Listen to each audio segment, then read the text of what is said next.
سلام چطورین بچه ها؟ به کانال ابوالفضل اولترا خوش اومدین دوستان عزیز. اینجا داخل این ویدیو نه یکی نه دوتا نه سه تا چند تا اکانت رایگان واسه تون گذاشتم.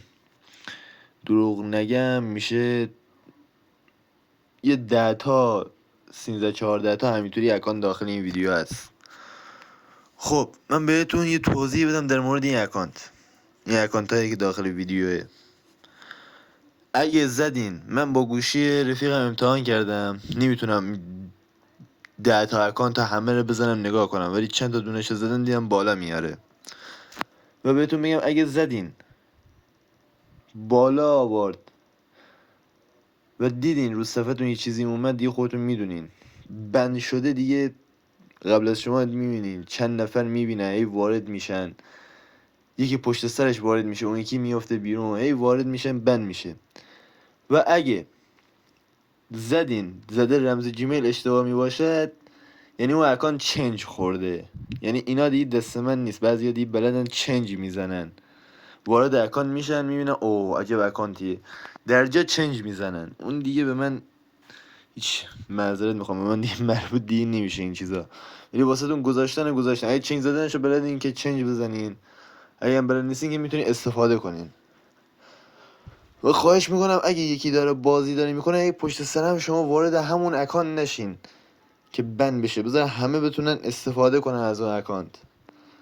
و توضیح به شما بدم در مورد این که چطوری شما به اکانت های رایگان بگیرین. داستانش اصلا طولانیه، یه ویدیو واسه این من میسازم که اون ویدیو شما باید ببینین و چطوری به اکانت رایگان بگیرین.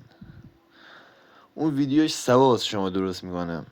و یه ویدیو من درست کردم داخل کانال گذاشتم واسه تون که اون اصلا شما نگاه نکردین.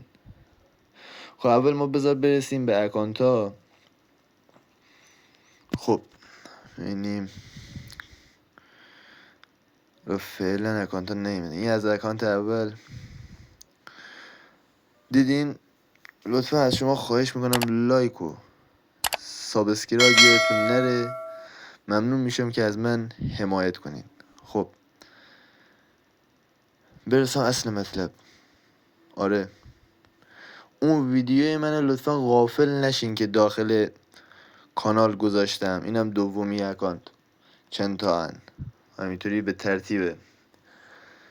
از اون ویدیو اصلا غافل نشین، یه چیز مهمیه دارم تکرار دارم میکنم. انا که عکسشو بدم به شما نشون میدم. داخل اون اکانت واسه تون گذاشتم که چطوری میتونی خودتون اکانت رایگان بگیرین که واسه خودتون بشه. چطوری میتونین بگیرینش، راه روش ریز تا ریزشو داخل اونجا واسه تون توضیح دادم و خودم به شخصه انجام دادم و گرفتم. میتونم اینطوری به شما بگم. کار خیلی خاصی هم نداره، داخل اون ویدیو میتونین نگاه کنین، چیز خیلی سختی نیست. من دوست ندارم مردم من بچرخونم، میدونین دارن چی میگم.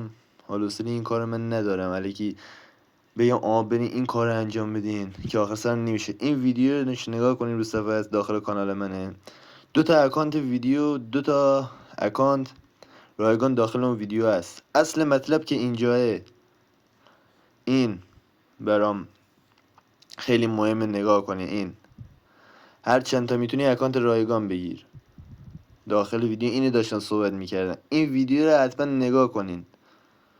اینو اینقدر دارم اصرار میکنم که شما میتونی اکانت رایگان بگیرین. به چه روش؟ خیلی هم روشش آسونه، داخل ویدیو واسهتون توضیح دادم. ممنونم که من حمایت کنین. تا ویدیوی دیگه، خدا نگهدار.